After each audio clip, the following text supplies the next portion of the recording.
¿Queréis agüita, no? Vamos allá. Sí. Sí. Vale. Cuando me digáis, empiezo. Un momentito que se está preparando esto porque esto se pasa a Facebook y a las redes sociales. Es que en la cámara que te ven las piernas y todo.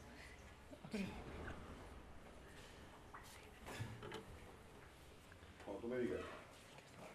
Él y yo somos compañeros de barbero, como estáis viendo. ¿Vale?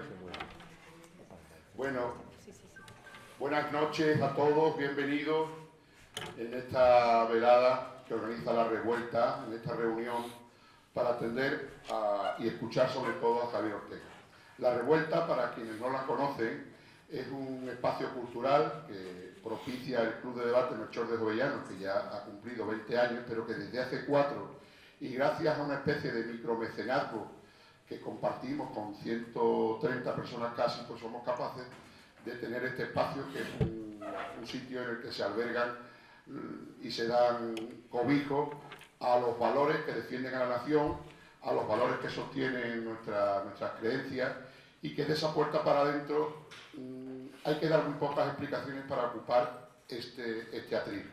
Porque aquí se defiende a España, porque aquí creemos que la fe que profesamos no hay que tener ningún pudor, aceptando, por supuesto, con absoluta cordialidad a cualquier otro que tenga otra forma de entender, pero que este es un espacio donde aquí se cuidan mucho esas cuestiones que en otros sitios habría que dar muchas explicaciones para poder ocuparlo, y aquí están las puertas abiertas de par en par.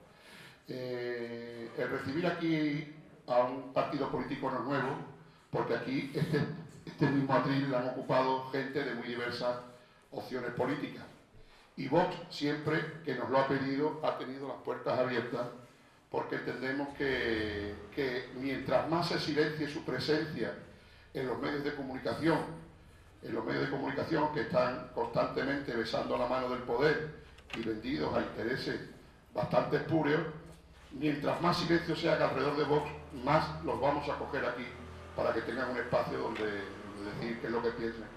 Creo que recibir a Javier Ortega es aparte de un honor, es una suerte el que esta noche podamos compartir con él sus experiencias en torno a cómo se está luchando de una forma modesta en los medios, pero muy contundente y muy eficaz en los fines, contra el independentismo catalán. Creemos que lo que nos va a contar aquí esta noche, su presencia en el Tribunal Supremo, cómo ve él, cómo va todo este asunto, nos va a hacer que regresemos a casa con cierto ánimo y no siempre quejándonos de que no hay nadie que realmente dé ese paso al frente para defender a la nación española sin ningún tipo, como he dicho antes, de rubor ni pudor.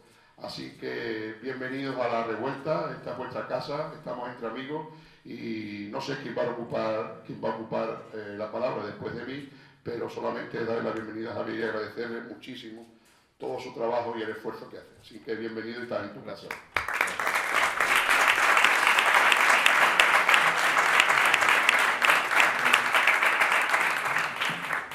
Hola, buenas noches. Yo soy María José Piñero, soy la presidenta de Vox Sevilla. Y primero agradecerle a María del Pino y a todo el equipo de La Revuelta pues su acogida en este centro, como muchas veces nos lo han hecho, y su apoyo. Porque es verdad que somos un partido silenciado por los medios, y que lo único que queremos es sacar a España adelante, pues como todo el mundo quisiera que saliera España adelante. Bueno, mi misión aquí es hoy presentaros a Javier Ortega Smith, que es el secretario general de Vox España y que es abogado de profesión, que junto con Pedro Fernández son las dos personas que se están encargando en Madrid de hacer la acusación popular contra todo el secesionismo catalán, y una serie de querellas que algunas están en trámite y otras ya se están llevando a cabo, de las que él nos va a hablar, que de hecho viene esta mañana del Tribunal Supremo. Y ya os dejo con él para que os cuente todo lo que le parezca.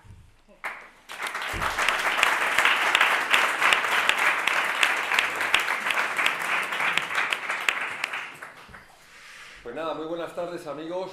Empezar como corresponde, agradeciendo a La Revuelta y a Juan María su hospitalidad, su generosidad y sus palabras en permitirnos tener esta charla entre amigos por algo que nos preocupa enormemente. Gracias a María José, nuestra presidenta de Vox en Sevilla, a Reyes, a todo su equipo.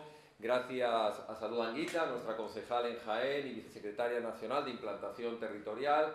Gracias a Iñaki, que no sé dónde estás ahora mismo, pero que viajas, estás ahí atrás, vas viajando por los cielos de España, siguiéndonos a todos los que vamos a dar un acto. Estás en todos los actos, es algo verdaderamente impresionante. Te agradezco el esfuerzo porque sé que vienes de esas queridas tierras vascas y lo mismo estás aquí en Sevilla, como el otro día en Jaén, como sé que vas a estar en muchos otros actos. Yo lo que pretendo, sobre todo, es que trasladaros dos cuestiones. Primero, que seamos conscientes de la gravedad de la situación, de lo que hemos vivido en España con el golpe de Estado. Y creo que con decir eso está dicho todo. Y segundo, contaros un poco las acciones o cómo nació toda esta acción judicial por parte de Vox, el porqué, y básicamente unas pinceladas, porque tampoco quiero cansaros hasta ahora contándoos pormenores de un procedimiento judicial que seguro que os iba a aburrir, y sobre todo que tengáis la oportunidad de preguntar o de comentar aquello que creáis conveniente. Mirad, durante 40 años nos han estado engañando vilmente a los españoles. Nos han hecho creer que existía un nacionalismo moderado con el que había que pactar, con el que había que negociar, con el que había que transigir, con el que había que ceder, pero sobre todo con el que los partidos llamados nacionales, Partido Popular y Partido Socialista, se han dedicado a negociar a costa de pedazos de España, que es lo mismo que negociar con pedazos de la libertad, de los derechos de todos los españoles. Y lo han venido haciendo durante 40 años. Esto no apareció el 27 de octubre con la declaración de independencia de Puigdemont. Esto no apareció el 9 de noviembre del 2014 con el referéndum ilegal de Artur Mas.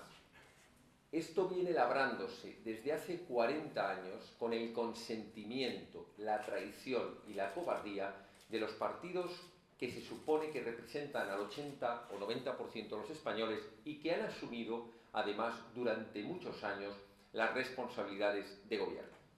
Y esta es la primera cosa que tenemos que tener clara. No nos van a engañar. Esto se ha producido y se ha llegado hasta aquí porque los que odian a España, los secesionistas, los mal llamados nacionalistas, porque nación no hay más que una, que es España, han tenido todos los recursos económicos, todas las competencias necesarias y todo el tiempo del mundo para preparar lo que ellos llaman desconexión, que no es otra cosa que una traición a España en forma de golpe de Estado, en forma de secesión. ¿Y esto por qué ha sido así? Pues porque son unos traidores, claro. Pero también porque la inmensa mayoría de los españoles, y aquí tenemos que hacer un mea culpa, hemos preferido ver cómo los que creíamos que eran nuestros partidos, nuestros gobiernos, aquellos a los que habíamos votado, preferíamos que estuvieran en el gobierno, aunque fuera a costa de pactar cesiones y más cesiones. Y estoy hablando de cuando el Partido Socialista pactaba con Convergencia y Unión y el PNV. Estoy hablando cuando el Partido Popular cedía y más cedía a CiU a través de Pujol o cuando cedía al PNV.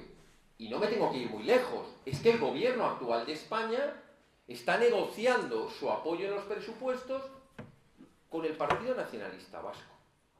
¿Y qué es lo que hablan siempre? De la gobernabilidad, de que ellos están por la estabilidad del Estado. ¿Qué es lo que ha salido en la prensa? ¿Qué están negociando?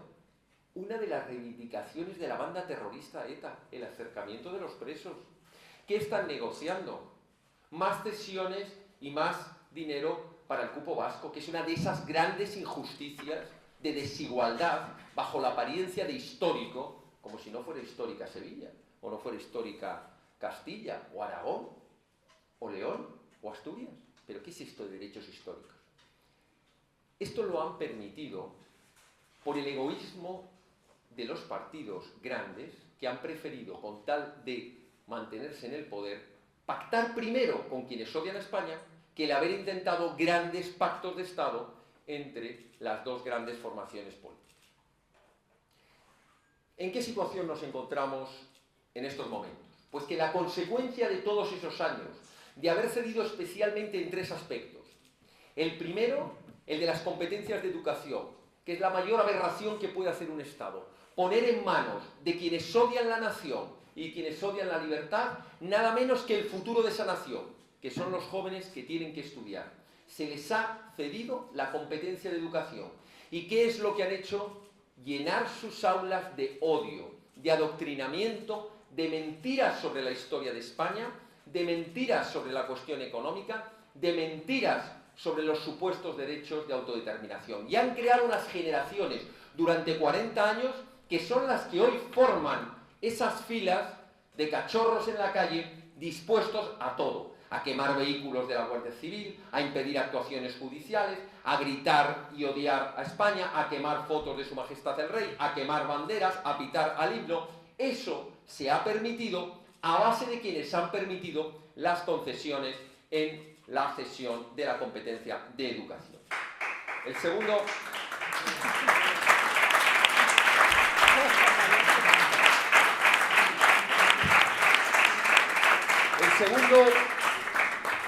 La segunda barbaridad fue cederles competencias en la fuerza, en el poder coactivo de la fuerza, es decir, en los cuerpos y fuerzas de seguridad del Estado. Esas policías autonómicas que ahora se han revelado tal y como eran.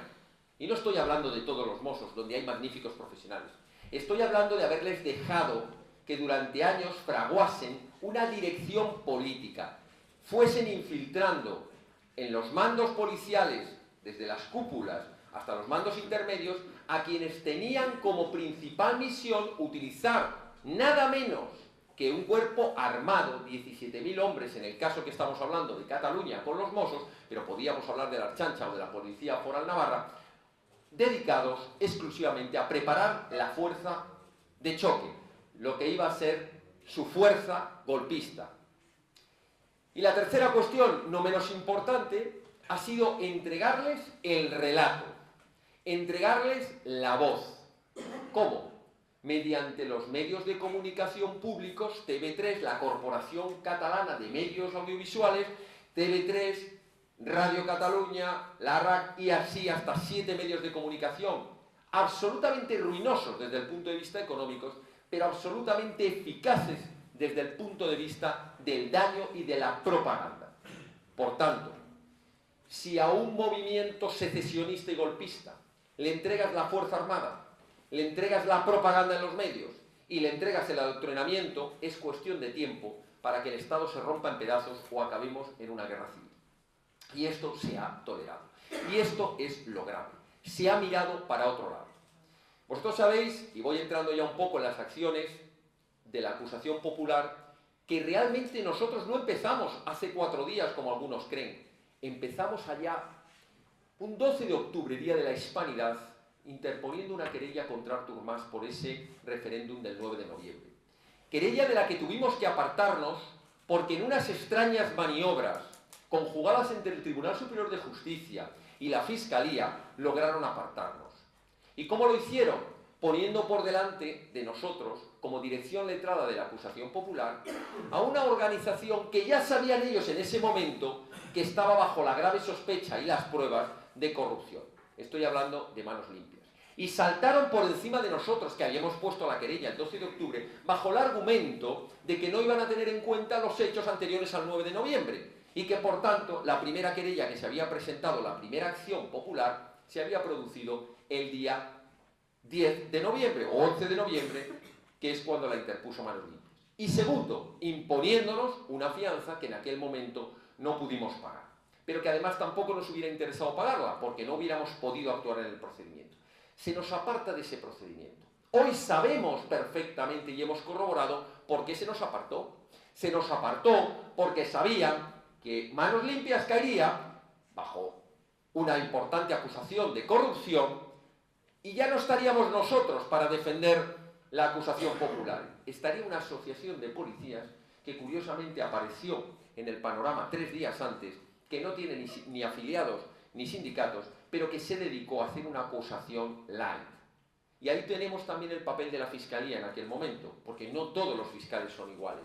Y en aquel momento la Fiscalía, en una maniobra indigna, de la que algunos tendrán que arrepentirse toda su vida, en el último momento antes del juicio, retiró de la acusación pública todos y cada uno de los delitos que llevaban aparejadas penas: rebelión, sedición, prevaricación, malversación de caudales, y lo dejaron en el delito de desobediencia. Delito que lleva solo aparejada multa, por lo cual Artur Mas no entró en la cárcel. Y el resto de los que formaban parte de su gobierno tampoco.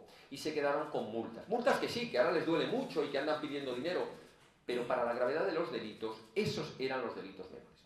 Y esto os lo cuento para que entendáis la importancia que tiene una acusación popular que no está dispuesta a negociar con los delincuentes.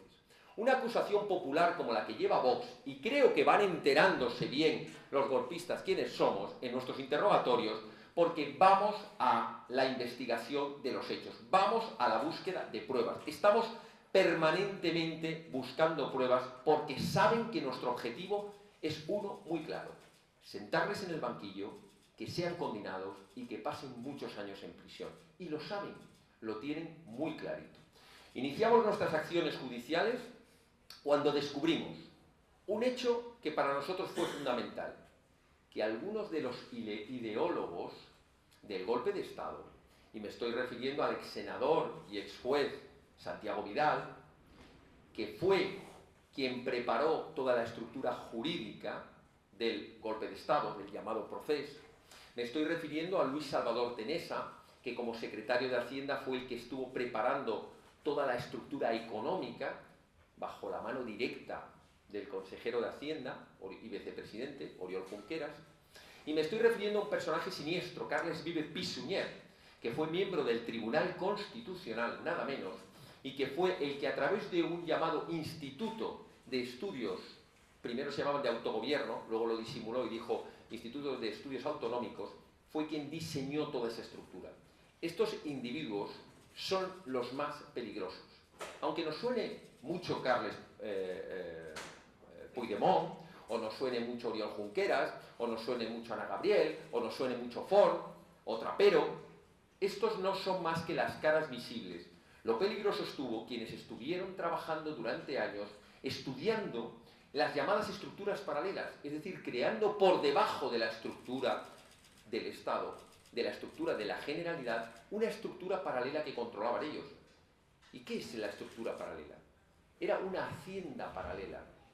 Era el equivalente CSICAT, el equivalente al Instituto de Estadística. Tenía un CNI paralelo, tenía un organismo de control, el CTTI, de control de todo lo que tenía que ver con las páginas web, los correos electrónicos.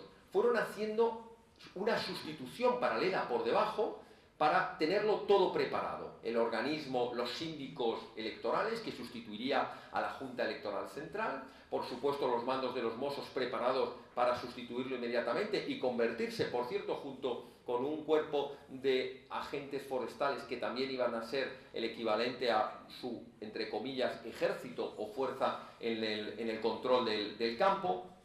Y así lo fueron preparando todo durante 1 año y medio, 2 años.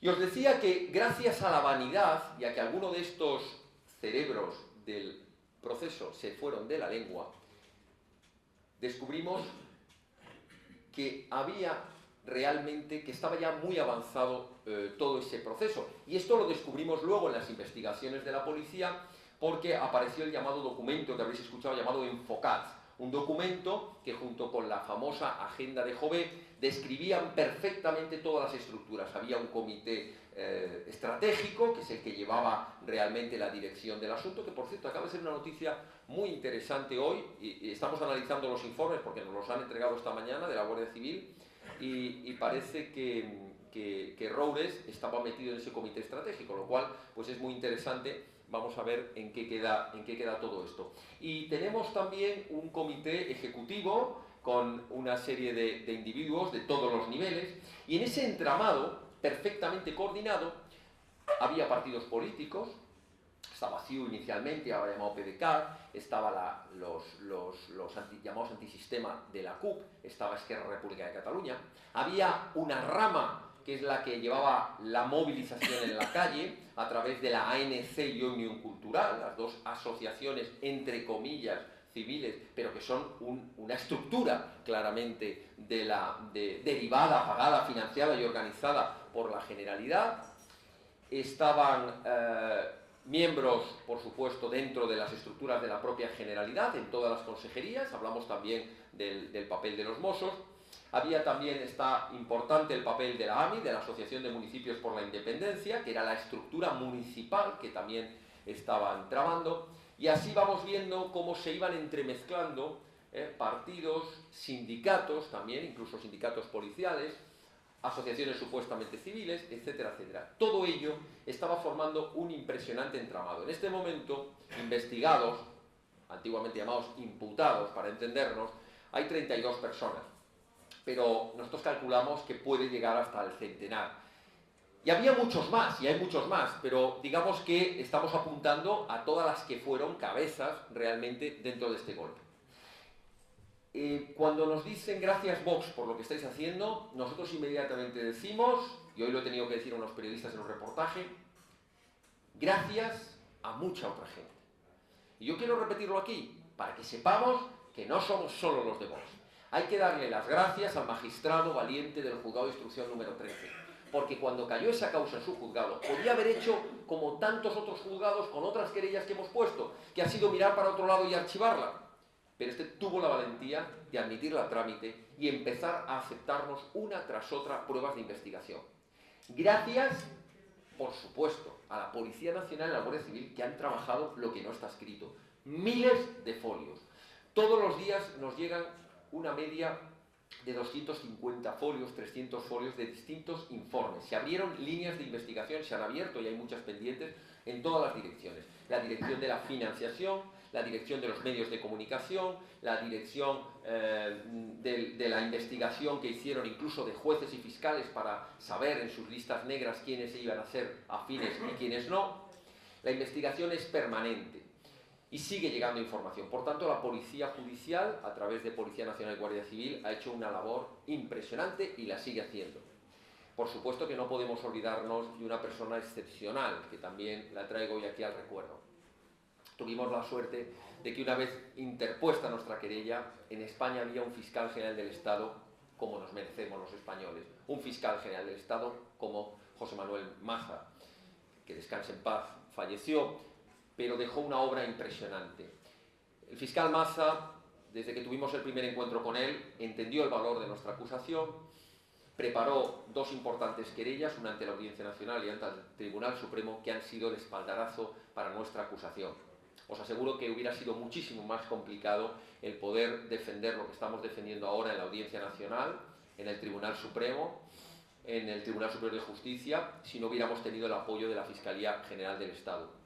Es verdad que el fiscal que le ha sustituido y los fiscales de sala con los que estamos trabajando, hoy por ejemplo hemos tenido algunas conversaciones en el Tribunal Supremo con fiscales con los que coincidimos en los distintos interrogatorios. Pensad que tenemos de fiscales de primer orden, por ejemplo, quiero decir, el nivel de la Fiscalía en estos asuntos ha sido el máximo. Por ejemplo, la que fuera fiscal general del Estado, Consuelo Madrigal, está también trabajando con el equipo de fiscales de la Fiscalía Nacional. Y tampoco podemos olvidarnos de dar las gracias también seguro que muchos de vosotros estáis entre los que voy a decir, a esos miles de españoles que cuando les pedimos dinero porque necesitábamos pagar unas altísimas fianzas, llevamos muchísimo dinero, no sé este momento, pero igual son 60.000 euros depositados ya, que para un pequeño partido como nosotros pues es un dineral. Hemos tenido que ir sorteando las importantes fianzas que nos iban poniendo para poder ser acusación popular. Y así podríamos seguir diciendo gracias también a todos y cada uno de los letrados, porque es verdad que algunos damos la cara y algunos se nos ve, y parece incluso que hacemos todo el trabajo, pero hay 18 abogados trabajando en este asunto, 18 abogados que no cobran un duro, y esto lo digo siempre, que lo hacen por amor a España, que lo hacen por altruismo, que les llamas a las 11 de la noche y les dices, acaba de llegar, tenemos todos los días abrimos 10, 12, 15 correos de los distintos procuradores, están siempre, o sea, os aseguro que no hay ningún día que no haya 3 o 4 escritos y recursos a los que nos tenemos que oponer, porque eso sí, Vox nos oponemos a todo lo que dicen los malos, es decir, no les pasamos ni una. Nos recusan a un juez, apoyamos al juez. Nos rechazan una prueba, apoyamos la prueba. Piden una cosa, nos oponemos. Piden salir de prisión, nos oponemos. Estamos permanentemente, somos su peor sombra, somos su peor pesadilla. Y saben que cada vez que presentan un escrito, además lo hacen de 11 en 11, porque tenemos delante las vistas. Estoy normalmente con mi compañero Pedro Fernández, el secretario jurídico, que algunos ya conoceréis por la televisión, y tenemos delante a 11 abogados. Claro, en cuanto salimos de la sala ya están preparando recursos. Ya la mañana siguiente ya tenemos 11 recursos, 11 escritos, 11 peticiones. En Barcelona, por ejemplo, donde estuvieron ayer entrevistando, por cierto, a 2 de estos cerebros que os estaba contando, en concreto a Carles Pisuñer y a Santiago Vidal. Estuvo otro compañero nuestro, Juan Cremades, haciendo un trabajo extraordinario en los interrogatorios.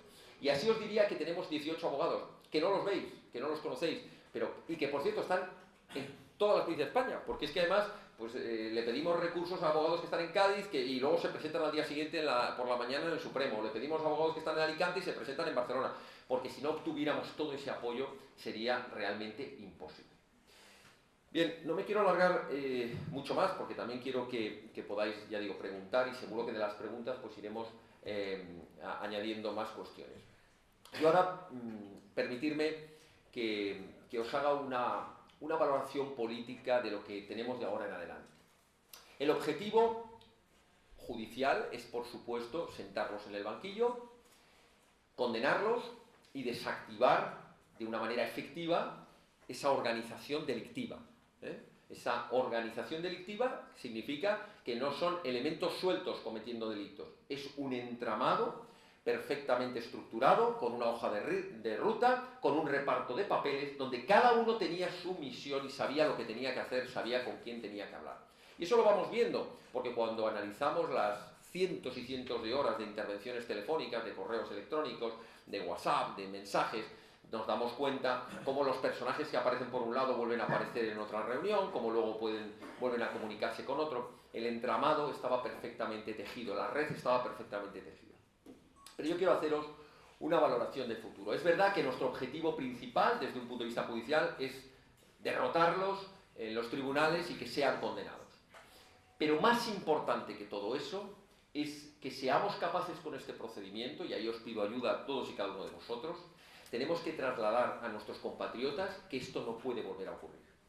Que ya está bien de que se haya puesto en riesgo de una manera tan evidente la unidad de España, los afectos entre los españoles, el daño que se ha hecho a la imagen de España en el exterior, el daño que se ha hecho en Cataluña, la división que han hecho en la sociedad catalana, las 2.800 empresas que han tenido, 3.280 empresas que han abandonado, han cambiado su domicilio social saliendo de Cataluña, el daño económico, el daño a la imagen, el daño en los afectos. Ese daño no se va a pagar, ni muchísimo menos, ni se va a compensar con una sentencia que les condene. Esa es una parte. La otra parte, y es la que os pido que no olvidemos nunca, es cuando tenemos que exigir responsabilidades a quienes os decía al principio que han permitido todo esto. A quienes ahora, y le pongo nombre y apellidos, porque sabéis que en Vox no andamos con eufemismos, ahora se suman al carro. Ahora. Quienes ahora han descubierto que existe el artículo 155. Cuando algunos ya registramos, tanto en presidencia del gobierno en Moncloa como en el Senado, dirigido al grupo parlamentario del Partido Popular, por cierto, con copia a todos los demás grupos, por cierto, en los demás grupos se llaman Partido Socialista, por cierto, también se llama Ciudadanos, y miraron para otro lado cuando hace 2 años les decíamos, se cumplen los requisitos de nuestra Constitución. El artículo 155 existe. El artículo 155 es parte de la Constitución, lo aprobamos todos los españoles y es una garantía, es el extintor, la manguera contra los incendios que tenemos puesta, es el botón de alarma que tiene la Constitución española. Por cierto, copiado del artículo 27 de la Ley Fundamental de Bonn, que es las garantías federales. Ese artículo 155, que cada vez que lo citábamos o nos llamaban locos o teníamos que escuchar que dijeran ya estáis echándole gasolina al fuego, eso es una fábrica de independentistas, como se os ocurra llevar a cabo ellos siempre decían la suspensión de la comunidad autónoma. No es un artículo de suspensión, es un artículo de intervención. ¿Y qué interviene el artículo 55? El artículo 155 está previsto para intervenir todas aquellas competencias que están siendo utilizadas en grave riesgo del interés general de España y en grave incumplimiento de la ley. Está para eso, para que el gobierno, que es el único que puede activarlo mediante el acuerdo mayoritario del Senado, lo ponga el control, tome el control.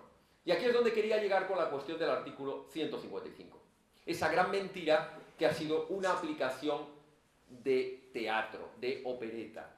Porque al final el artículo 155 se ha aplicado en el papel, pero no en la realidad. Algunos me dirán, hombre, no, pero ¿qué estás diciendo? Suspendieron al gobierno de la Generalidad, suspendieron a la mesa del Parlamento. Pero la realidad es que no fueron al control efectivo de la comunidad. Y esto lo saben bien los golpistas. No controlaron, en primer lugar, a los Mossos de Escuadra. No lo controlaron. Aunque sustituyeran a Trapero, da igual, los Mossos de Escuadra siguen actuando bajo direcciones políticas. No controlaron en la cuestión de los medios de comunicación a los que me refería antes, porque tenían que haber cerrado automáticamente TV3 o haber cambiado a todos sus directivos y haber empezado a emitir un día sí y otro también programas desmintiendo tantos años de falsedades. Y por cierto, empezando la emisión con el himno nacional y terminando con el himno nacional, para que se fueran enterando que aquello había cambiado. No quisieron controlar tampoco la cuestión de la educación, no se han atrevido absolutamente a tocar nada de esto. Pero es más, no tuvieron ni siquiera el valor de haber levantado las alfombras para hacer lo que hemos tenido que pedir por la vía judicial, que es que se aporten todas las pruebas que demuestran que a través del FLA, el Fondo de Liquidez Autonómica, se derivó muchísimo dinero, muchísimos millones de euros para el golpe de Estado. ¿Quién tenía que controlar eso? El gobierno de España. ¿Quién tenía que controlar eso? Los grupos parlamentarios del Parlamento de Cataluña. Ahora sí, ahora vemos a Rivera sacar un papel que dice, oiga, que hay un juez aquí que dice que usted no controló. Y yo le pregunto al señor Rivera, ¿y usted dónde estaba en el Parlamento de Cataluña controlando el dinero público? Porque eso era un gasto público. Ha habido una desviación de fondos y ustedes no exigieron ni comisiones de investigación ni se preocuparon por saber de dónde estaba saliendo todo ese dineral que se estaba utilizando en fraguar ese golpe de Estado. Por eso yo os digo...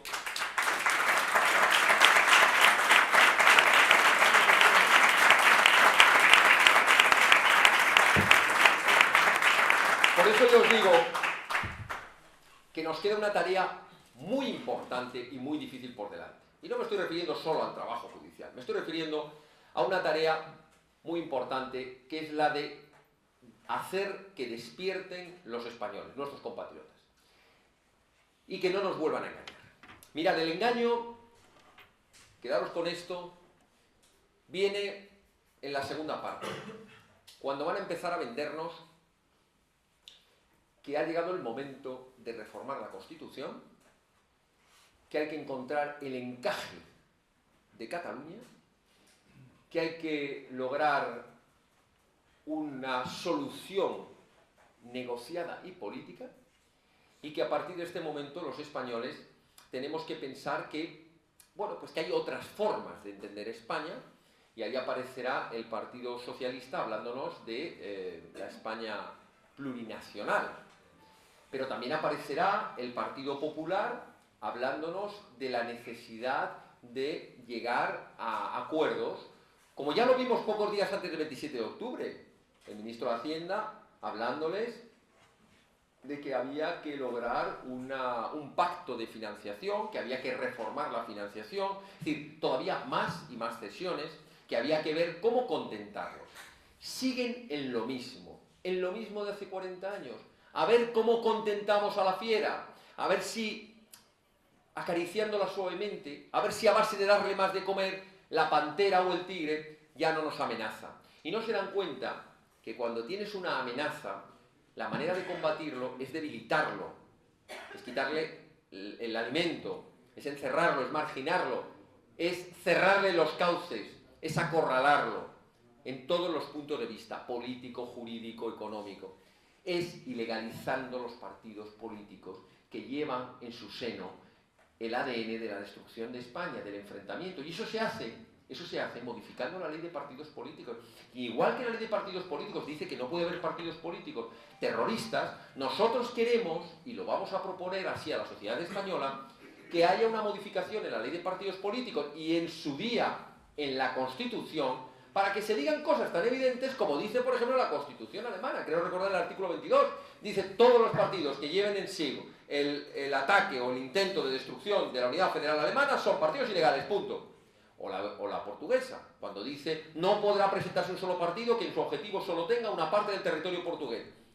O como pretende hacer Macron, que no es precisamente presidente de mi afecto, pero os puedo asegurar que lo que ha dicho con respecto a Córcega ha estado muy bien. Ha dicho: voy a meter en la legislación francesa lo que dice la legislación alemana, a lo que me he referido, para que no pueda haber partidos separatistas, porque no estoy dispuesto a que se rompa la República Francesa con la secesión de Córcega. Esto es lo que tenemos por delante. Tenemos por delante una tarea muy importante: no dejarnos engañar en los próximos años. Dejar bien claro que la Constitución debe ser la garantía de lo importante. ¿Qué es lo importante? La unidad de España, en primer lugar. En segundo lugar, la igualdad de los españoles en derechos y obligaciones con independencia del territorio en el que vivamos. En tercer lugar, que no podemos permitir que ni el sistema administrativo, a través de las comunidades autónomas, ni los partidos políticos trabajen con dineros públicos para partirnos y dividirnos a los españoles, para causarnos el empobrecimiento, la duplicidad legislativa, el gasto innecesario, el gasto político. Si quieren que reformemos la Constitución, vamos a reformarla, pero vamos a pedirle a los españoles que de una vez por todas se lleven la sorpresa de que la reforma no va a ser para seguir partiendo y dividiendo a los españoles, que va a ser para todo lo contrario, para recuperar el tiempo perdido, y a lo mejor también para incluir algunas competencias exclusivas del Estado. Y, por ejemplo, como defendemos desde Vox, que la competencia de educación, que la competencia de sanidad, que la competencia de justicia y que la competencia de seguridad interior sean competencias irrenunciables e indelegables del Gobierno de la Nación de España, que se apliquen por igual en todos los puntos del territorio nacional y que, por tanto,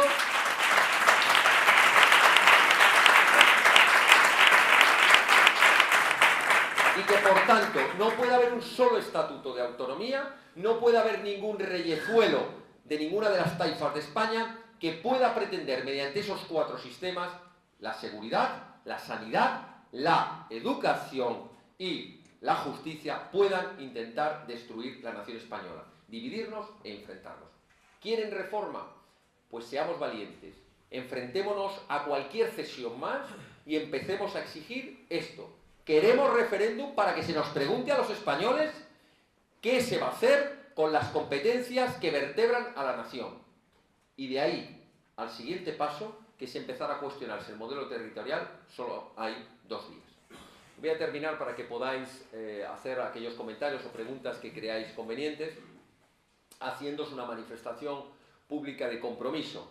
Lo hemos hecho muchas veces, pero cuanta vez comparezcamos ante nuestros compatriotas, ante nuestros simpatizantes, ante cualquier español, lo vamos a repetir. Vox ha venido para quedarse. Vox ha venido para proponerle a los españoles la transformación profunda de España. Vox quiere cambiar todos los aspectos actuales de España, todas las cuestiones que afectan a los valores importantes de España, y necesita el apoyo de millones de españoles. No podemos conformarnos con un diputado, con 2 o con 5. Necesitamos mucho más que un grupo parlamentario. Necesitamos lograr que en el Congreso de los Diputados, que en el Senado, que en los ayuntamientos y que de momento, mientras que sigamos teniendo este sistema territorial, también en los parlamentos autonómicos, haya diputados dispuestos a decir alto y claro que la unidad de España no se negocia, que la unidad de España no se vota que la unidad de España no se discute, que la unidad de España se defiende y que juntos los españoles hemos decidido volver a hacer a España grande otra vez. Muchas gracias.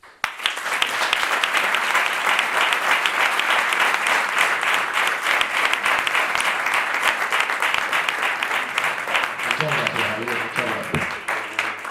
Emocionante, hacía muchísimo tiempo, posiblemente que muchos de los que estamos aquí no habíamos asistido, entre comillas, a un acto político, muchas veces, pero todo lo que hemos escuchado ha sido decoroso, ha sido verdadero y ha sido sobre todo dictado por el corazón tuyo de patriota, en el mejor sentido de la palabra, que es un concepto absolutamente arrinconado. El ser patriota es una virtud que toda persona que pertenece a una nación debe tener con orgullo y que aquí se ejerce con absoluta libertad y sin ningún tipo de problema.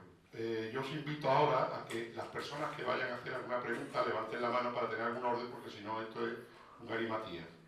1, 2, 3, 4, no vuelvo a verse loco porque 4, 5. Bueno, pues empezamos por este señor de morado, muy podemista, no,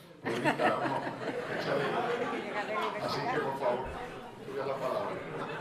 Por favor, habla alto y claro para que el resto se entere de hacer un esfuerzo. ¿Sí?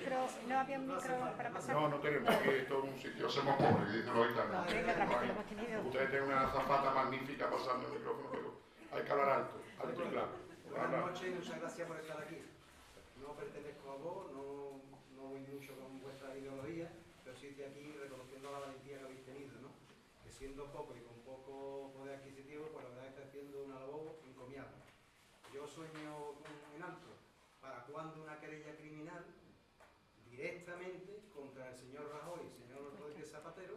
Y entonces seguro que le sobrarían los millones, porque muchos españoles daríamos dinero y encima tendríais nuestro reconocimiento. Gracias. Pues muchas gracias.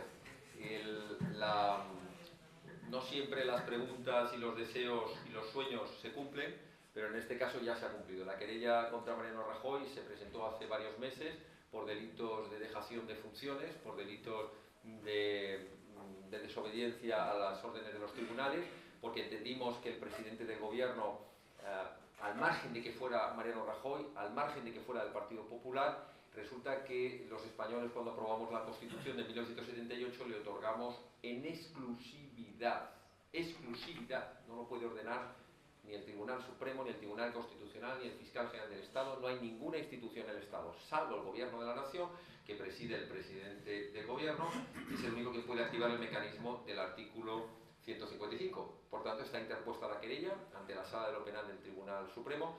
En estos momentos es una querella que está pendiente de informe de la Fiscalía.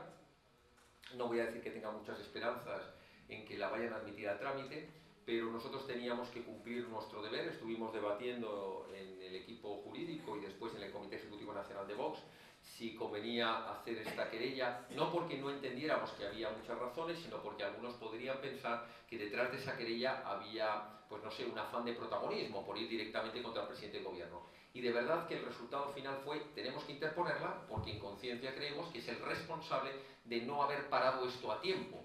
Y por tanto, creemos que sea Mariano Rajoy, repito, o el que hubiera correspondido como presidente del gobierno, tenía una responsabilidad. Por eso quisimos dejar constancia, si queréis histórica, de que nosotros interponíamos una querella, la firmé yo personalmente, contra el presidente del gobierno, Mariano Rajoy, por muy graves delitos de dejación de funciones. Desconozco, porque todavía no nos lo han trasladado, pero en breve probablemente tengamos el informe de la Fiscalía y después tendrá que pronunciarse el magistrado ponente y luego la Sala. Si la admitiesen a trámite, bueno, pues será una satisfacción porque seguiremos los cauces correspondientes para exigir responsabilidades. Si no la admiten a trámite, bueno, pues habremos cumplido esa obligación que creíamos que teníamos dentro de nuestra modestia, dentro de nuestras dificultades, para llevar adelante las acciones judiciales que modestamente creemos que debemos hacer. Muchas gracias. Álvaro. Oye, mira, yo querría agradecerte todo lo que estáis haciendo desde una doble perspectiva. Primero, como español, agradezco enormemente el esfuerzo que hacéis por evitar este golpe de Estado que supondría la secesión de una parte de España. Y después, por otra parte, como afectado, porque a mí hubo un periódico radical catalán que me señaló y no le gustaba mi forma de pensar. Entonces, pues empezaron a llegar anónimos y amenazas, etc. tema pues soy bastante receptivo y bastante, te agradezco el doble todo lo que estáis haciendo. Yo creo, me ha encantado la parte positiva inicial de cómo surge todo esto, de cómo se va preparando. Yo creo que el origen está en el cobarde café para todos, que se inventó el duque de Suárez, y a partir de ahí han estado sometidos a un chantaje, sobre todo a nivel de cámaras, a nivel de Congreso, que me pregunto si alguna vez veremos si cambia. Es decir, tiene que cambiar el juego partidista, bipartidista, y tiene que cambiar el papel de la Cámara. Bajo mi punto de vista, el Senado, que se autodenomina una Cámara de Representación Territorial, no está sirviendo para nada y, por supuesto, no está siendo ninguna Cámara de Representación Territorial, por lo cual yo sí le daría ese papel. Yo, como tú piensas bien, ilegalizaría todos los partidos realmente independentistas, pero es que a los partidos autonómicos los relegaría a la Cámara de Representación Territorial. Y el Congreso sería una Cámara de representación ideológica simplemente. Pero claro, estoy queriendo pensar que eso puede ocurrir algún día. ¿Qué tiene que cambiar para que eso ocurra? Bueno, nosotros tenemos en nuestras propuestas, desde que fundamos el partido, dos consideraciones. A una me he referido antes, que es la modificación de la ley de partidos, para lograr que partidos abiertamente, además que lo ponen en sus estatutos, no es que lo disimulen, abiertamente en su acción, pero también en su palabra, en su texto, tienen como objetivo la destrucción de la nación española, porque cualquier trozo de España que se rompa lleva consigo la destrucción de la nación española, porque sería un efecto dominó peligrosísimo. Y la otra gran reforma, que tiene que ver un poco con el encaje de las cámaras, es la cuestión de la representación. España tiene un déficit gravísimo con la ley electoral. Es una ley electoral muy deficitaria en cuanto a la representatividad. Permitidme que me refiera, y aunque parezca que es hablar que hablamos los de Vox por interés propio, pero es que creo que es un ejemplo que se va a entender bastante bien, pero podríamos utilizar otros partidos. Recientemente, no sé si habéis visto que ha habido unas encuestas publicadas por El Español, luego las repitió El Mundo y alguna más. No las del CIS, que cocina el gobierno, porque esas siempre tienen un apartado que se llama Otros. Son españoles que no se sabe, son otros. Pero esos españoles votan a algún partido. Bueno, a lo que voy es que en esas encuestas aparecían estos datos. Utilizo este ejemplo. PNV, 1,1% de intención de voto. 1,1% del total nacional de intención de voto en las próximas elecciones generales. Resultado, 6 diputados. Vox, 1,7 hasta 2%, 2 diputados. A ver, ¿cómo se come esto? Es decir, tengo 0,6% más, pero ya cuando te vas al 0,5% del grupo proetarra de Bildu y le dan los mismos 2 diputados que a nosotros, hay algo que falla. Y esto viene fallando desde hace mucho tiempo. Yo recuerdo las épocas de Julio Anguita, que recordaréis que tenía 1.200.000, 1.600.000, tenía 3 o 4 veces más que Convergencia y Unión y tenía la tercera parte de los diputados. Porque es una ley electoral que al final favorece circunscripciones territoriales. Por eso nosotros no estamos de acuerdo en ese enfoque de convertir al Senado en ninguna cámara territorial, porque lo que hace es que divide a los españoles en una cámara en función del territorio. Nosotros consideramos que el Senado es una cámara de segunda vuelta absolutamente innecesaria, es un cementerio de elefantes que en sus mejores presupuestos nos costaba 52 millones a los españoles y que queremos dedicar esos 52 millones, por ejemplo, a dotar la ley de dependencia, que está muy necesitada de recursos. Pero entonces, ¿cómo logramos la representatividad? Porque sabéis que hay que lograr un equilibrio entre representatividad y proporcionalidad. Yo puedo hacer una ley electoral muy proporcional, muy proporcional, estamos representados en esa ley, hay tanta proporcionalidad que hay 8.000 diputados y que estamos todos los españoles, pero eso es ingobernable porque habría cientos de partidos políticos. Por otro lado, puedo lograr el máximo nivel de representatividad. Bien, pues eso es lo que nosotros queremos. Si nosotros conjugamos la proporcionalidad o representatividad con la gobernabilidad, alguien nos podría decir, pues si yo quiero una ley que sea 100% gobernable, pues ya sabéis cómo se llama, partido único, es 100% gobernable, solo hay un partido, pues se gobierna muy bien. El problema es cuando abres el abanico a que haya 70 formaciones políticas. Todo el mundo tendrá su sensibilidad, que es como se dice ahora, representada en el Parlamento, pero será ingobernable. Bien, pues para lograr ese equilibrio en la ley, nosotros proponemos un modelo de 2/3 del Congreso de los Diputados que provenga de circunscripciones pequeñas, el llamado diputado de distrito, circunscripciones unipersonales, donde el que saque la mayoría absoluta en esa pequeña circunscripción será el representante. Y por tanto que tú puedas saber que de tu comarca hay un diputado al que le puedas exigir responsabilidad y además con la capacidad de revocación si incumple su mandato. Y luego otro tercio que habrá de ser en circunscripción única, el equivalente a las elecciones europeas, que daría la posibilidad de que partidos nuevos que están empezando pudieran tener representación. Por no irnos a cuestiones muy técnicas, la realidad es que España necesita una ley electoral que se ajuste realmente a la representación de los partidos, para que no ocurra, por ejemplo, lo que tantas veces nos habéis escuchado. Las encuestas del CIS que hablan de cuántos españoles llevarían a cabo devolución de competencias de las comunidades autónomas o incluso su supresión, llegan hasta un 35-38%. ¿Me queréis decir en el Congreso de los Diputados dónde está representado ese 38% de españoles que consideramos que hay que devolver competencias o incluso que hay que cambiar el modelo territorial de las comunidades autónomas? ¿Dónde está representado? Sabemos que existe una absoluta desconexión entre los problemas reales de la sociedad y sus representantes.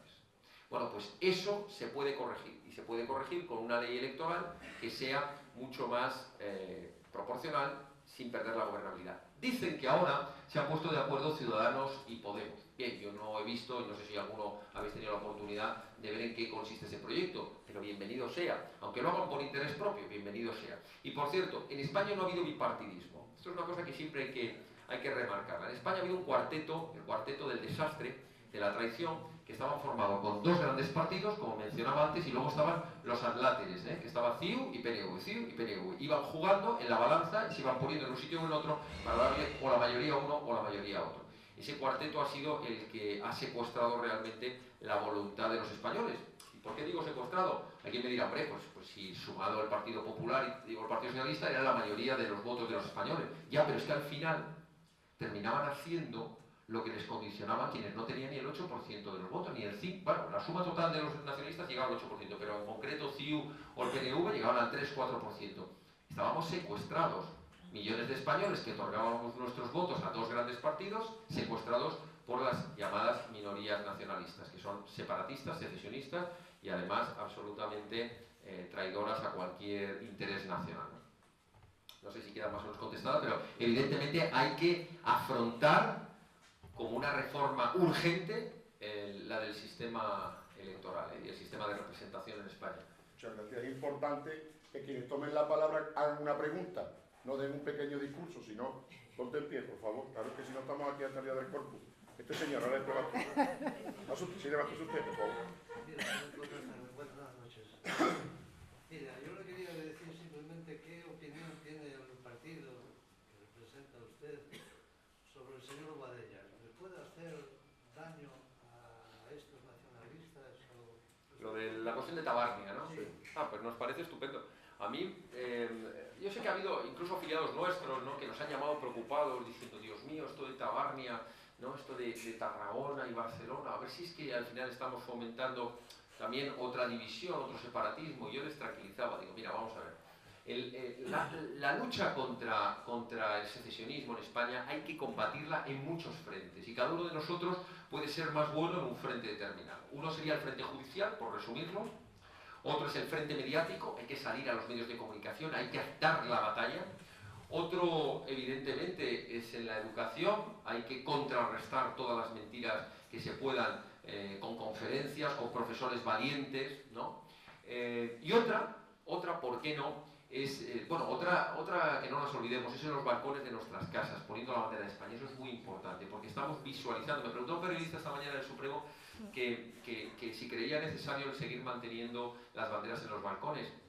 Y yo le dije que no solo me parecía bien, sino que ojalá hubiera todavía más, porque cada bandera en un balcón es un recordatorio que está diciendo, aquí vive un español que no está dispuesto a que le roben su patria. Así que atención, señores políticos, del color que sean, que aquí hay un español, y enfrente otro, y más arriba otro. Entonces es muy importante, los símbolos son muy importantes. Y si alguien lo duda, que se dé una vuelta por Cataluña y verá cómo han puesto todos los pueblos y todas las entradas y todos los balcones con ese trapo repugnante que algunos nos dedicamos a arrancar, con ensuciando la señera, una de las banderas históricas de España, a la que tenemos que tener todo nuestro respeto, con una cruz cubana o con una cruz de no sé qué. Bueno, pues eso, si lo ponen en sus balcones y en las plazas de sus ayuntamientos, es porque los símbolos son muy importantes. ¿Qué opino de Boadella y de ese, no sé cómo llamarlo, plataforma? Pues me parece estupendo, porque lo están haciendo desde la ironía, lo están haciendo desde la simpatía. Pero ojo, no nos quedemos en el chiste. Detrás hay algo muy importante, que por cierto no es original de ellos. Se llama la teoría de la infinita divisibilidad. Algunos desde la Fundación de Naes ya hicimos una campaña precisamente hace ya 8 años, precisamente en esa misma línea. Algunos tal vez la recordaréis, lo hacíamos con unas matriuscas rusas, que había, ¿sabéis cómo es la matriusca? Quitabas una matriusca, que era la de España, y salía la de Cataluña. De la de Cataluña salía la del escudito de la provincia de Barcelona. De la de Barcelona, la de la ciudad de Barcelona. De la ciudad de Barcelona, la del barrio del Sants. Del barrio del Sants, de la calle de Carrer de no sé cuánto, de Carrer no sé cuánto, a la casa de Pep. Y decíamos, el derecho a decidir, quién dice dónde empieza y dónde se acaba. Esta es una teoría, la teoría de la infinita divisibilidad, que dice que si tú aceptas la teoría de que lo democrático es poder votar, bien, pues votemos. Resulta que nos hemos independizado los de Barcelona y de Tarragona, y luego los del barrio, y luego los de la ciudad. Es decir, eso lleva a la destrucción absoluta. Esa teoría de la infinita divisibilidad, que es una manera de contrarrestar esa falsedad del derecho a autodeterminación, del derecho a decidir, de todos estos eufemismos de la desconexión eléctrica y todas estas cosas que se inventan, todo esto está muy bien, porque, y por cierto, el día 25, que es cuando hacen una manifestación, si no estoy equivocado, creo que es el 25 en Barcelona, vamos a estar allí, porque es una manera de decir, no que queremos que se separe Barcelona y Tarragona, faltaría más, no queremos que se separe ninguna parte de España, es una manera de poner un espejo, que es la teoría, un espejo delante, y que todas sus mentiras se vean reflejadas. Resulta que vosotros lleváis 40 años vendiendo que España os roba porque seríais muy ricos si no fuera porque, que luego todo es mentira, pero bueno, porque la riqueza se va a otros lados y tal. Pues resulta que dentro de tu teoría te salen otros dos diciendo, pues mire, yo en la costa, en Tarragona y en Barcelona tengo que estar soportando al interior que me cuesta mucho dinero. Y ahora vengo y te pongo el mismo argumento delante, ¿no? O como recordaréis que le pusieron a la impresentable Pilar Rahola en un debate, algunos lo veríais, cuando le sacaron a relucir, ella hablaba del derecho de que un idioma es una nación y que el catalán da derecho a una nación, y le salió uno del Valle de Arán y dijo, pues yo quiero ser nación porque el aranés no tiene nada que ver con el catalán y yo quiero, tenemos nuestra peculiaridad, nuestra forma. Y entonces se puso como una hiena. ¿Por qué? Porque su propio argumento le estaba volviendo como un boomerang a la cara. Así que, ¿qué me parece? Pues me parece una iniciativa muy simpática, que está muy bien, pero sobre todo muy didáctica, porque va a haber mucha gente que va a decir, oye, a mí me han estado tomando el pelo. Pues tiene razón, si aplicamos esto en teoría, destruimos Cataluña. Y luego dentro de Barcelona y Tarragona a lo mejor sale otros que se quieren separar entre Tarragona, Barcelona y otros, y acabamos pues como en épocas medievales, pues con las ciudades-estado, ¿no? O barrios-estado, bueno, en fin. Así que me parece muy bien. Hay otro señor ahí, levántate por favor. Bien, muchísimas gracias por venir y le he traslado la más sincera enhorabuena a una serie de personas que no han podido venir, pero me han dicho que se lo diga y se lo digo, ¿no? Miren, su exposición me ha parecido clarísima, pero hay algo que me parece desolador. Cuando usted dice que el Poder Judicial o las altas esferas del Poder Judicial son permeables, o así me ha parecido a mí entenderlo, al poder político. Quiero decir que hay fiscales, sí, que actúan correctamente, jueces que actúan correctamente, pero hasta qué punto eso son actuaciones individuales y no debiera ser así toda la fiscalía, todo el Tribunal Supremo. Nada, sencillamente. Bueno, pues muchas gracias, y gracias también a las personas que trasladan su agradecimiento. Yo ese agradecimiento se lo traslado a todos y cada uno de las personas que forman Vox, a todos y cada uno de los abogados que trabajan en esta causa. Bueno, es verdad, hay un grave problema en España, que es la falta de independencia del Poder Judicial. ¿Eso significa que todos los jueces y todos los fiscales están politizados? No, falso. ¿Eso significa que la mayoría de los jueces y los fiscales están politizados? Falso. La mayoría de los jueces y los fiscales en España son auténticos profesionales, independientes y que hacen su trabajo lo mejor que pueden con unos medios deficientes.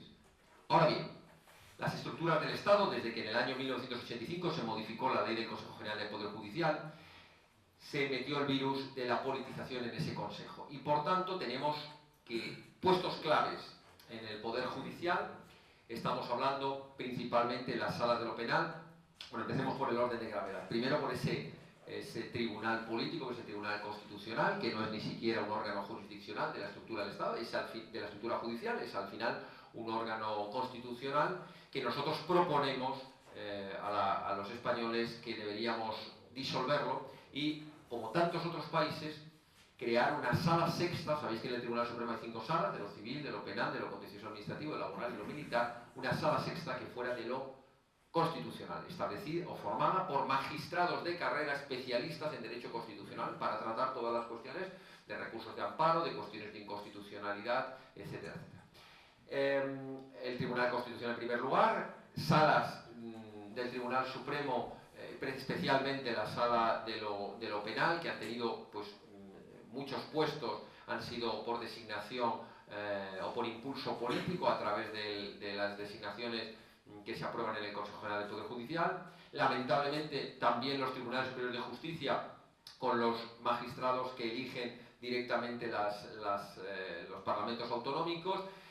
También, por supuesto, las fiscalías, por decisión del nombramiento perdón, del fiscal general y, a su vez, fiscales especiales. Es decir, sí que existe, bueno, y también la Audiencia Nacional, donde hemos tenido importantísimos casos, y hay casos de magistrados que son absolutamente politizados y, además, siempre en la misma línea, es decir, en una línea pues de claudicación o de debilidad frente al secesionismo, no queriendo ver delitos de ultrajes a España, siendo favorables a todo lo que significa la ideología de género, etcétera, etcétera, ¿no? Bueno, pues este es un gran mal que hay en España. Es verdad que es un poco desolador porque estás dentro de un Estado de Derecho y debería ser la última salvaguarda de los derechos de todos los españoles. Por eso, para nosotros, una de las grandes reformas, yo recuerdo a Manuel Pizarro, aquel empresario que entró en política y salió corriendo, cuando le hicieron su primera entrevista, recuerdo que era en Telemadrid, me llamó la atención porque a su primera pregunta, ¿usted cuál cree que es la principal reforma que necesita España? Y claro, pues muchos esperábamos, hombre, este es un hombre, fue presidente de Iberdrola, ¿no? Si no estoy equivocado, ¿no? Y dijo, de Endesa. Y dijo aquello de que, yo pensaba que iba a decir, pues una reforma en la bajada de impuestos a los empresarios, acabar con la burocratización administrativa para poder, no sé, para poder generar más empresas. No, dijo, la primera y más urgente reforma que tienes que hacerse en España es la del Poder Judicial. Necesitamos un Poder Judicial independiente, profesional y con medios suficientes. Independiente de la política, profesional porque quienes lleguen sean profesionales de la carrera y con los medios humanos y materiales que están en límites inaceptables. Esta mañana estaba con uno de los compañeros, con Pedro Fernández, tuvimos que entrar un momento a la Secretaría del Tribunal lo voy a contar porque es llamativo y algún día sacaremos las fotos. Tuvimos que entrar en la sala de lo penal del Tribunal Supremo, no estamos hablando de un pequeño juzgado de paz. Dentro de la sala de lo penal del Tribunal Supremo nos fuimos a la zona donde están las causas especiales, como la que llevamos nosotros. Son muy poquitas las causas especiales. En este momento vivas hay solo 30 causas especiales. Pensar que causas especiales que tienen aforados, que son miles de folios, que son... Bueno, el espacio que tienen físico para trabajar en esa causa especial, donde nos estamos jugando algo tan importante para España, cabe en lo que es el estrado en el que estamos, la mesa. Es decir, no hay espacio. Los ordenadores que tienen son antidiluvianos. Las copias que tienen que hacer de DVDs, hemos tenido, os lo digo, que comprar un escáner portátil para ir allí y escanear nosotros los miles de folios, porque si pedían a reprografía que les escanearan los documentos, directamente la secretaria dijo, ya no puedo pedir más porque cada vez que doy un taco de folios para que me lo escanee, fijaos lo que estamos hablando, es que cualquier pequeña gestoría tiene mejores medios que el Tribunal Supremo. Y la carga de trabajo que tienen esos funcionarios se han ganado el cielo, porque realmente es impresionante. Bueno, esto lo pongo como ejemplo por la deficiencia, si eso pasa en el Supremo, ¿qué no pasa en un juzgado de primera instancia o en un juzgado mercantil? O en fin, es desolador. La carga de trabajo que tienen los jueces y los magistrados es 4 veces la que deberían soportar, por número de habitantes y número de asuntos. Y en tercer lugar, aparte de medios humanos, medios materiales, profesionales, por supuesto, no tiene que poder tocar nada el poder político. El poder judicial debe ser un poder judicial absolutamente independiente que cuando actúe pueda actuar desde el presidente del gobierno hasta el último ciudadano con absoluta libertad de movimientos. También es verdad que con todas las garantías para que no haya abusos, pero con absoluta libertad. Así que es verdad que es un poco desolador saber que en España no existe ni de broma un Estado de Derecho, ni de broma, pero también es verdad que también existen magníficos jueces, magníficos fiscales que están luchando por cambiar esa situación, y lo que de nosotros dependa lo vamos a intentar conseguir. La última pregunta. Las dos últimas. Se finí, se acabó. Es que no se puede, es que si no hay aquí 80 personas. Por favor, ligero, por favor. La culpa la tengo yo, que me estoy... No es por eso. Que si no... Ha relatado usted aquí una serie de nombres por lo que se supone que son los más importantes en el periodismo catalán. Perdóname, repíteme porque no lo he escuchado. Ha relatado usted una serie de nombres, Sí. por lo cual cree usted que son los que las cabezas de este movimiento, de este partido. Y yo creo que deja usted uno atrás, que es bastante importante, creo yo, a mi juicio, que es Zapatero, a partir del 2004 o 11N, y él cambió en el Código Penal varias leyes que propician todo esto que está ocurriendo hoy en día. No puedo relatarte cuáles son exactamente las leyes que cambió, pero él cambió varias leyes para propiciar todo esto. Después él promovió un referéndum que nadie pedía en aquel momento. Él le dio aliento a todo esto. A partir de ese referéndum, que empezó todo este movimiento y al final de todo esto que ha sucedido ahora, yo hice un comentario que dijo que España es un concepto discutido y discutible. Vámonos, compadre, que si no, que se lo va. Ya vemos el carácter de su política en cuanto a Cataluña. Bueno, pues estoy... Quiero saber si se...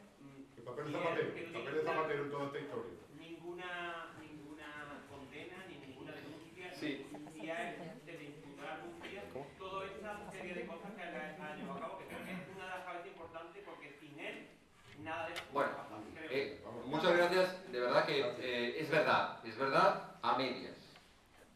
Es verdad que el gobierno de Rodríguez Zapatero, el Partido Socialista, ha sido un gobierno pésimo, nefasto para España. Es verdad que, como muy bien adelantaba, hizo algunas reformas, por ejemplo, suprimió del Código Penal el delito de convocatoria de referéndum no autorizados, por tanto, delito de referéndum ilegal. Es verdad.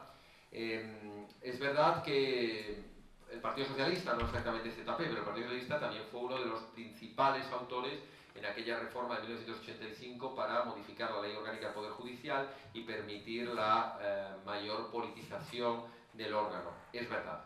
Pero tan verdad como eso es que el Partido Popular con mayoría absoluta fue incapaz de volver a aprobar esos artículos. Exactamente.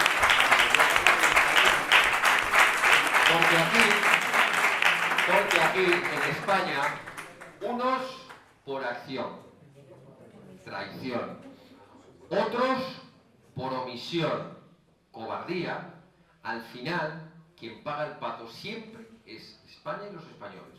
Repito, acción u omisión, me da lo mismo. Y así podríamos ir enumerando muchas leyes. La ley del aborto, unos la aprueban, otros la mantienen. La ley de memoria histórica, unos la aprueban, otros la mantienen.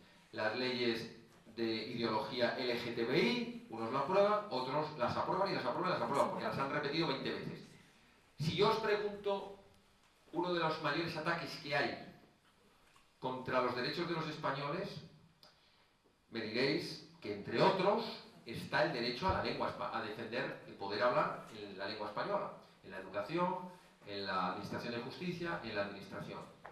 Bien, que ha sido utilizado como un arma, el lenguaje, la imposición, las llamadas leyes de normalización, que son de anormalización total, han sido utilizadas por los secesionistas como hecho diferencial sobre el que pretenden justificar una nación y que pretenden dividirlos. Y ahora yo os pregunto, ¿quién puso la primera piedra de esa barbaridad que ha sido proscribir el uso del español en una nación? Se llama... No fue Aznar, no. Se llama Manuel Fraga Iribarne, del Partido Popular en Galicia, la primera ley de normalización lingüística. Tan fue así que fue copiada literalmente por la Generalidad de Cataluña, Y las leyes de normalización lingüística, de anormalización lingüística, donde se han impuesto con más fuerza, ha sido recientemente en Baleares, con mayoría absoluta del Partido Popular, y en Valencia, con mayoría absoluta del Partido Popular. Siempre estamos acordándonos que si en el País Vasco, con el euskera, que si estamos hablando del catalán, pero ojo, hay otros que fueron los que lo iniciaron y otros que lo mantuvieron después. Así que, repito, unos por acción, otros por omisión, unos por traición, otros por cobardía. Ha llegado el momento en que, digamos, los españoles, a partir de ahora hay que hacer las cosas que hay que hacer y no las que otros pretenden que nos traguemos a la fuerza. La penúltima, y última este señor. Soy directo y aprovecho sus conocimientos en derecho penal y demás. ¿Hay alguna posibilidad de que tanto Puigdemont como los exconsellers fugados estén esperando a la extinción de la responsabilidad penal de los delitos que se le imputan o que prescriban estos delitos y luego regresar como mártires víctimas de España? ¿no? Bueno, tendrían que esperar muchos años, no. La verdad es que no creo que ese sea su objetivo. Su objetivo es intentar negociar, intentar pactar, a ver si habría alguna posibilidad de volver a España pactando la impunidad, ¿no? Es verdad que nos han preguntado muchas veces por qué nosotros no hemos recurrido, ¿no?, el hecho de que se retirase la Orden Europea de Detención y Entrega y la Orden Internacional, o dicho de otra manera, ¿por qué no la estamos pidiendo? Pues lógicamente porque esa era la estrategia que pretendían los fugados, para que Bélgica, que estaba deseando que se lo pidieran, nos entregara a Puigdemont, después de un largo proceso de 2, 3, 4 meses de recursos, nos la entregara con lo que se llama la imputabilidad restringida. Es decir, sí, o aquí os entrego a Puigdemont a los consejeros, pero mirad, solo por los delitos de, no sé, pues, de desobediencia a una resolución judicial o de incluso malversación de caudales, y le pongan ustedes una multa, cualquier cosa, pero no de rebelión y no de sedición. Y eso no nos interesa, porque a nosotros nos interesa que cuando se sienten en el banquillo podamos imputarles la totalidad de los delitos. No creo que su estrategia sea que prescriban los delitos, es más, yo creo que ya empiezan a darse cuenta que cada día que pasa es un día que un día menos, ¿no? Esto tiene unos costes muy elevados para ellos, van perdiendo oportunidad, o si queremos protagonismo político, y no es lo mismo Puigdemont hoy que dentro de 5 meses, ¿no? Y además tienen que tener la seguridad, también se lo ha contestado un periodista esta mañana, que la causa no se va a parar, porque en cuanto se acabe la instrucción se manda a la sala de lo penal para enjuiciamiento y se juzga a los que están en España, que no son solamente los 4, los 2 Jordis famosos, Ford y Junqueras, Oriol Junqueras, que están en prisión. No, es que hay 22 investigados, es decir, se va a juzgar a todos los que están en España. Hombre, lo que es verdad es que como el día 21, ya lo anunciamos, como el día 21, Ana Gabriel, la impresentable esta de la CUP, no aparezca, porque ha pedido un aplazamiento, tenía que haber estado hoy declarando junto a su compañera Mireia Boya de la CUP. Si no aparece el día 21, vamos a solicitar al juez que se retire el pasaporte a todos los investigados que están en España, porque no queremos que se nos fuguen más, porque esta parece que andaba por Venezuela. Entonces, se celebrará el juicio, se juzgará a los que estén en España, confiemos en lograr que se les condene a altas penas, y el resto, entonces cuando ya la situación parlamentaria no les permita ni votar por delegación, ni celebrar, ni presentarse a sesiones de investidura, entonces volveremos a activar la orden internacional para que tengan que venir a España. Así que yo no creo que ellos estén ganando ninguna batalla, saben que la jugada no les ha salido y estaremos vigilantes para que cuando llegue el momento que nos interesa a nosotros, no a ellos, se pueda pedir esa orden internacional de detención y entrega, ¿no? Había una... señor. La última pregunta ya. Sí, levántese, por favor. Perdón, adelante. No, que veo que ustedes están haciendo una acción contra partidos políticos. No, digo que es lo que están haciendo. Y digo, bueno, pienso que está bien. Pero que me refiero que también hay que pensar que la gente es que está como anestesiada. O sea, que quiero decir que habla usted con gente, incluso formada y tal, y casi lloran. Que muchos sienten ese sentimiento de la libertad y de la independencia. ¿No? Que quiere decir que sepan, y que al fin y al cabo son los que luego votan. Y quiero decir que no solo son unos partidos que hacen acciones indebidas, sino que es que hay... La gente les vota. Una masa social que lo apoya. ¿Entiende? Sí, o sea, usted se está refiriendo a los partidos separatistas. No, estoy refiriendo a las personas. Que quiere decir que las personas, esos partidos están porque las personas de allí les votan. No sé si porque sienten, usted no ha visto que lloran a veces en la... Sí, que hacen manifestaciones sí, pero que, multitudinarias. La independencia es algo como necesario para sobrevivir. No sé si Sí, le entiendo. Vamos a ver, nosotros nuestra acusación popular no se dirige contra partidos. se dirige contra personas concretas, que además han tenido casi todos responsabilidades y cargos públicos, bien sea en el gobierno de la Generalidad, esa es una de las querellas contra el gobierno de la Generalidad, y otro contra la mesa del Parlamento. Sí. Luego están todos los otros que eran ideólogos, luego están los que participaron en las cuestiones técnicas en segundo lugar, consejerías, etcétera, etcétera, ¿no? Pero, o diputados, como estos de la CUP, etcétera, ¿no? Es decir, no es contra partidos, o otros a través de asociaciones, ANC Unicultural, que estaban enfrente, es decir, pero no es contra partidos, es contra delincuentes, contra personas con nombre y apellido que lo están haciendo. Que detrás de todo este movimiento secesionista, existe lamentablemente una masa social que les apoya, que sale en manifestaciones, que acude a sus convocatorias, que les vota, pues sí, tristemente, tristemente. Digo tristemente, y además tendremos que hacer un esfuerzo de generosidad, todos los españoles, porque no pensemos que todos esos jóvenes que salen con banderas separatistas son igual que los han organizado y los que estamos investigando. Tenemos que pensar que cualquier joven, pensemos en cualquier hijo nuestro, que por circunstancias de trabajo, bueno, que no estuviéramos nosotros en política, que no tuviéramos mucho tiempo, no tuviéramos mucha formación, o simplemente, bueno, que nos hubiéramos fiado del sistema educativo, hubiéramos tenido a nuestros hijos durante 8, 10, 12 años yendo a una escuela donde le enseñan un mapa que le dicen, mira, estos son los países catalanes, mira, hemos sido invadidos por una nación, tenemos derecho a la libertad, somos una nación sin Estado, estamos sojuzgados, y nuestros hijos se encontrarían en las manifestaciones creyendo de corazón que están defendiendo a su patria, que están defendiendo la libertad. Esto que os acabo de contar, me lo contaba una afiliada de Vox, que su hijo es secesionista y está en las juventudes de Esquerra Republicana. Y ella me decía que he hecho mal. Bueno, pues dice, no darme cuenta a tiempo. Pero ¿qué más podía haber hecho? ¿Qué cogía? Mi trabajo estaba aquí, cogía a mi hijo, yo no podía pagar un colegio privado. Tenemos que pensar que hay muchos españoles de buena fe, digo españoles, compatriotas españoles, que de muy buena fe han sido absolutamente adoctrinados y engañados. Que llegaban a su casa, encendían el televisor y escuchaban hasta el hombre del tiempo hablar de los países catalanes, de la mentira del España nos roba. Muchos jóvenes en la escuela, en los medios de comunicación, en las obras de teatro, ha sido una propaganda brutal, brutal. Haber vivido en Cataluña o en el País Vasco, o como está pasando ahora en Galicia o en Baleares o en Valencia, con esa machacona propaganda del odio, de la mentira y de la difamación, hubiera sido muy difícil abstraerse de los efectos perniciosos. Por tanto, tenemos que combatir a quienes se han puesto al frente del secesionismo sabiendo que es una gran mentira, a los líderes de todo eso. Pero luego tendremos que ser muy generosos y muy pacientes a la hora de explicar a esos miles de españoles, especialmente generaciones de jóvenes españoles de Cataluña, el País Vasco, que el resto de España no les odia, que el resto de España no lucha por arruinarles. Tenemos que convencerles que pertenecer a un proyecto nacional como España, que cuando defendemos esta bandera, les estamos defendiendo a ellos, estamos defendiendo Cataluña, estamos defendiendo su historia, que son más grandes si forman parte de una nación como se llama España. Tenemos que convencerles que Cataluña es mucho más que una nación, mucho más. Es una región de la nación española, es una parte de la nación española.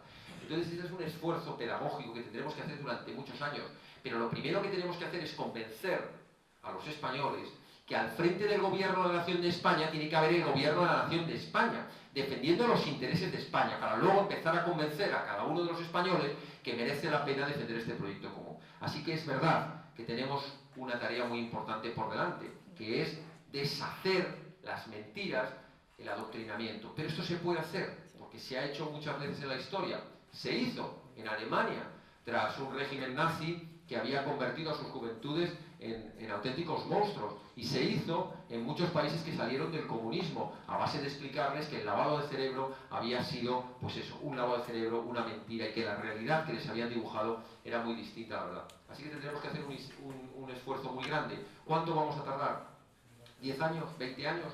Ellos han estado 40 años. Si nos ponemos en la tarea ya, a lo mejor de aquí a 15, 20 años hemos logrado que sean un reducto los secesionistas y que la inmensa mayoría se dé cuenta que vivir en Cataluña, vivir en el País Vasco, formar parte de España es uno de los mayores privilegios que puede tener cualquier ciudadano del mundo. Así que muchas gracias.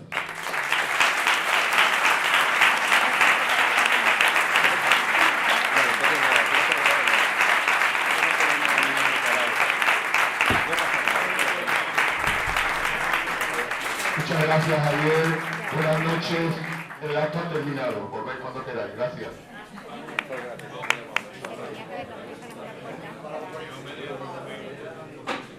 Hasta luego.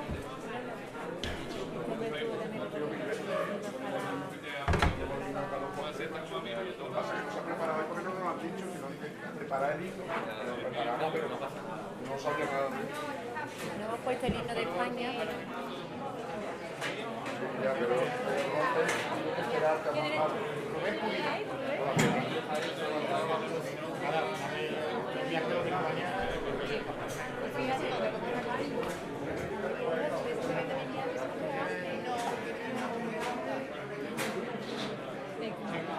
Ven que quería yo. De todas formas.